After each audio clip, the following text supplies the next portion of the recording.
नमस्कार, मैं श्रद्धा राय और जिम्मेदार कौन के माध्यम से हम मुमरा सीरीज पे काम कर रहे हैं, जहां पे मुमरा के जो बेसिक इश्यूज हैं, जो आम जनता वहां की परेशान हो रही है, एक एक करके हम एक एक मुद्दे उठा रहे हैं।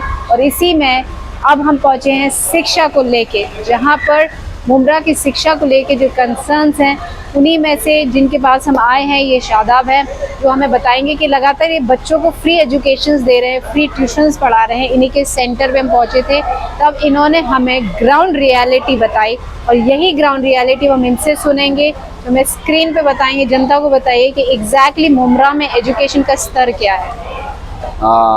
Thank you ma'am. मेरा नाम शादाब नज़ीर खान है। ब्राइट लाइन एजुकेशन जो है ये हम एक तरह की समझिए कि एक तंजीम है, एक एनजीओ जिसको हम चलाते हैं, जिसमें हम मोस्ट फ्री एजुकेशन बच्चों को देने की कोशिश करते हैं। और हमारे पास 150-200 बच्चे कुछ पढ़ते भी हैं और उनकी बुक्स हो गई एजुकेशन के रिलेटेड जो भी इश्यूज आते हैं, इवन ब्रेन डेवलपमेंट भी, अगर उनको पढ़ने लिखने में कोई तकलीफ है वो भी करते हैं। लेकिन इन सारी चीज़ों के बावजूद भी अगर आप मुमरा की ग्राउंड रियलिटी अगर मेरे से पूछना चाहेंगे कि क्या हो रहा है, तो आपको मैं बताऊं, मुमरा में एजुकेशन का लेवल जो है वो ज़ीरो है। इतना बड़ा शहर है, 3 कॉरपोरेशन की स्कूल्स है, लेकिन मैं आपको एक ही बात बोलूँगा कि आप कॉरपोरेशन की स्कूल के अंदर नहीं, स्कूल के बाहर जाएंगे तो आपको पता चल जाएगा कि वहाँ पर एजुकेशन का क्या लेवल है। क्योंकि बच्चे जब सीखते हैं, जो सीखते हैं वो बोलते हैं, और जो टीचर सिखाता है वही सीखने के लिए मिलता है, बराबर। बट अगर टीचर का ही ध्यान बच्चों की तरफ बराबर नहीं रहेगा तो वो बच्चा क्या सीखेगा। एक एक क्लास के अंदर 100-100, 150-150 बच्चे ठूस कर पढ़ाए जाते हैं।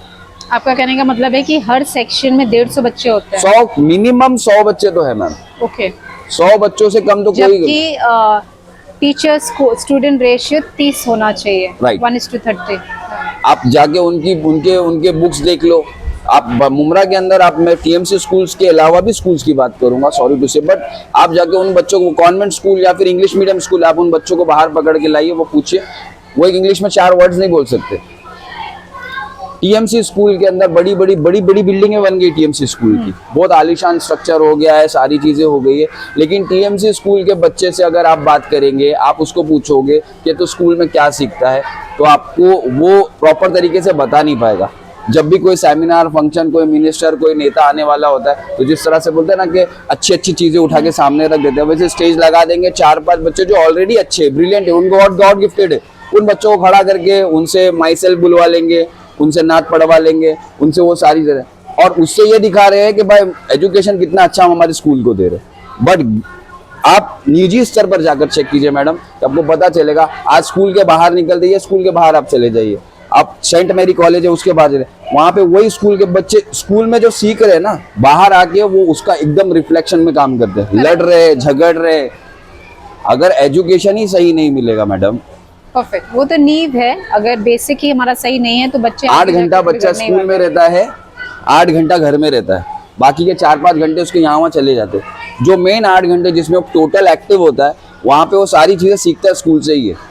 आज की तारीख में स्कूल के अंदर आप बच्चों के जाके देखेंगे, जैसे लड़कियों को जाके देखो, जो अच्छे पढ़ने वाले हैं वो अच्छा पढ़ रहे हैं, लेकिन जो नहीं पढ़ने वाले उन बच्चों पे कोई मेहनत नहीं होती है। और उसके एवज में ये हो जाता है कि माँ बाप सोचते हैं कि भाई हम हमारे बच्चों को म्युनिसिपल स्कूल के बजाय प्राइवेट स्कूल में डालें, इस उम्मीद में कि भाई प्राइवेट स्कूल में हमारा बच्चा और पढ़ेगा। लेकिन मेरे पास बच्चे आते हैं, अगर आपको ऐसा है तो आप, मैं शाम में आप आधे घंटे में बच्चे जमा होंगे, आप उन बच्चों की बुक्स लेके चेक करो, पूछो स्कूल में क्या पढ़ाते, सिवाय 1 या 2 स्कूल के। ये प्राइवेट स्कूल की बात कर रहे हैं, प्राइवेट भी इन्वॉल्व है इसमें? प्राइवेट भी इन्वॉल्व है। मतलब ये देखिए, सरकारी स्तर पे तो स्कूल डेफिनेटली चैलेंजेस हैं। हाँ। और केवल मुमरा की नहीं है, ये अक्रॉस देश में है कि सरकारी स्कूल्स में बच्चों को वो शिक्षा दी नहीं जा रही है, जबकि टीचर्स जो यहाँ पढ़ाने आती है उनकी प्राइवेट स्कूल से अच्छी सैलरी दी जाती है।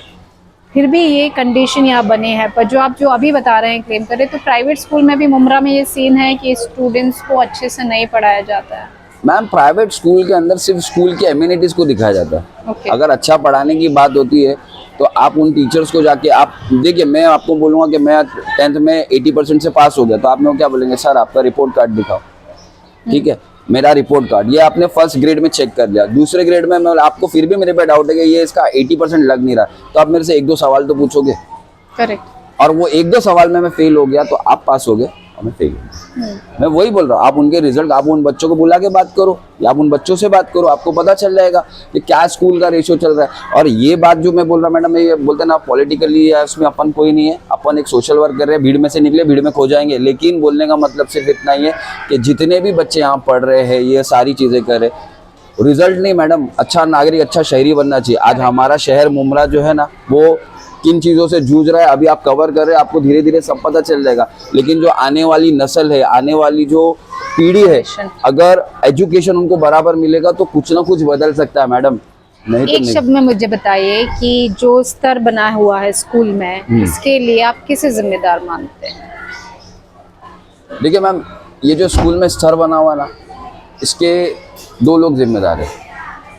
एक तो वो जो स्कूल के बिजनेस, स्कूल के जो शिक्षा का जो माध्यम है इसको बिजनेस बना दिया, उसमें काफ़ी बड़े बड़े लोग भी हैं, मैं बोलते ना किसी के ऊपर उंगली नहीं उठाऊंगा। दूसरे वो जो माँ बाप है, क्योंकि मेरा ऐसा मानना है कि अगर माँ बाप सोच विचार करके अपने बच्चों की फिक्र करते हैं, एक आदमी नई गाड़ी खरीदता है ना मैम तो वो भी बार बार जाके चेक करता है, और वो 10 साल पुरानी भी हो जाएगी ना तो भी चेक करता है। छोटा सा मोबाइल एक 20,000 का लेता है और वो नहीं रहेगा तो ढूंढता है। लेकिन आज के तारीख में माँ बाप का ये हाल है कि वो बच्चों को अच्छे स्टेटस के लिए पढ़ा रहे। गरीब तबका सोचता है कि भाई लोग नाम नहीं रखे इसके लिए हम हमारे बच्चों को स्कूल भेज रहे, लेकिन उनका भी ध्यान नहीं है बच्चों पे। अगर वो अपने बच्चों पे ध्यान देंगे, जो आप कल मैंने आपको बताता हूँ कि मेरी आप बात हुई थी तो उसमें बात हुई थी कि भाई 4-5 माँ बाप है जिनको स्कूल फीस के लिए हरेस किया जा रहा था। मैंने उनको कॉल किया रात के 11:30 बजे, हाँ, कि भाई फीस के लिए जा रहे हैं, बच्चों को बोलते हैं कि आपकी फीस नहीं भरी हुई है, इसके लिए आपको बाहर खड़ा रहना पड़ेगा। बच्चों को पनिश किया जाता है, बच्चों को पनिश किया जाता है, हाँ, कि भाई बाहर खड़े रहो। अब वो प्राइवेट स्कूल है कि प्राइवेट स्कूल है, सरकारी स्कूल में तो फीस ही नहीं है नहीं रहती, बट ये गवर्नमेंट एडेड स्कूल है। हाँ, गवर्नमेंट एडेड के भाई हम बता रहे हम पढ़ा रहे। अब वो फर्स्ट या सेकंड का बच्चा अगर क्लास के बाहर खड़ा रहता है 2 घंटा, मैं बाहर आप मेरे से मिलने के लिए आए, मैं आपसे इमीडिएट आपसे बात कर लेंगे, कुछ 4 घंटा खड़ा रहूँ तो आपका दिल भी नहीं करेगा मेरे से बात करने का। वो बच्चा सारी पढ़ाई करके आया और 1 घंटा क्लास के बाहर खड़ा है और उसको ये बोला जा रहा है कि तुम्हारी फीस नहीं भरी, इसके लिए तुमको बाहर खड़ा किया हुआ है। आप मेरे को एक सवाल का जवाब बता दो मैडम, क्या वो 2 घंटे के बाद क्लास में बैठने के बाद लिख पाएगा? बिल्कुल नहीं, क्या लिख के पास हो पाएगा? फर्स्ट सेकंड के बच्चों की कैपेसिटी क्या होती है? हम हमारे बच्चों को यही सिखाते हैं ना कि भाई पैसा बड़ा नहीं होता है, पढ़ाई बड़ी होती है। पढ़ाई बड़ी होगी तो तुम आगे काम करोगे। लेकिन आप ये बता दो ना, स्कूल में जाने के बाद तो उसको बता देगा बाबू तुम्हारे घर में जो तुम्हारे माँ बाप ने सिखाया वो सही नहीं है, पैसा ही असल है। तो आज की तारीख में एजुकेशन का लेवल, ये चीज की वजह से बच्चों का ध्यान पढ़ाई से हट के काम धंधे पर जा रहा है। छोटे छोटे बच्चे जो है ना वो ये सोच रहे कि मैं कुछ काम कर लूँ। अब ये रील्स वील्स का सिस्टम शुरू है, छोटे छोटे बच्चे जिनको मोबाइल की समझ भी नहीं है वो रील्स बना के बोलते हैं चैनल मोनेटाइज करना है हमको।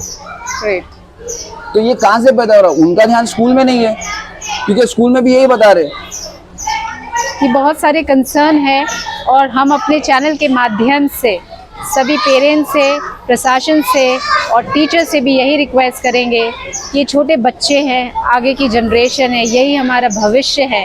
अगर आप इन्हें सुधारेंगे नहीं तो ना तो इनका भविष्य सुधरेगा और ना ही हमारे देश की कंडीशन सुधर पाएगी। ये आपके ऊपर है कि आप कैसे बच्चे चाहते हैं, कैसा भविष्य चाहते हैं और कैसा देश बनाना चाहते हैं। नमस्ते।